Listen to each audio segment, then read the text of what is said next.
Ang mabuting balita ng Panginoon ayon kay San Mateo.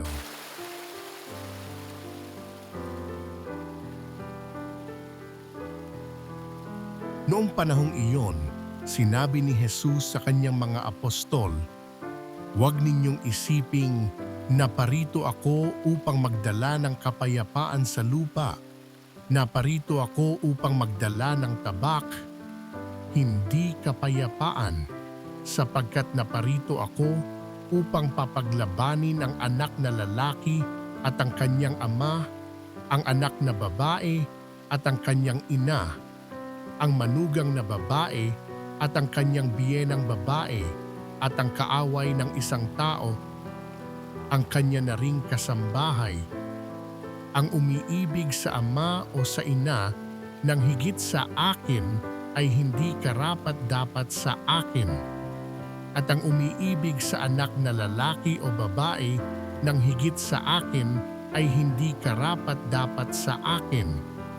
Ang hindi nagpapasan ng kanyang krus at sumusunod sa akin ay hindi karapat-dapat sa akin.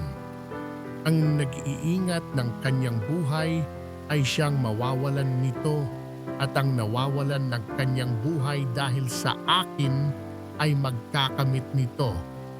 Ang tumatanggap sa inyo ay tumatanggap sa akin, at ang tumatanggap sa akin ay tumatanggap sa nagsugo sa akin.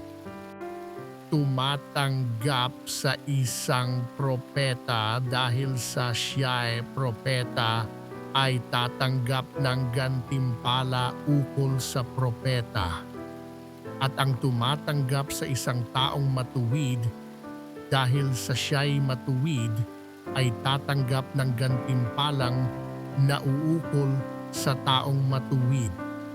At sino mang magbigay ng kahit isang basong tubig na malamig sa isa sa maliliit na ito dahil sa ito'y alagad ko, tinitiya ako sa inyong tatanggap siya ng gantimpala. Matapos tagubilinan ang 12 alagad, umalis si Jesus upang magturo at mangaral sa mga bayang malapit doon. Ang mabuting balita ng Panginoon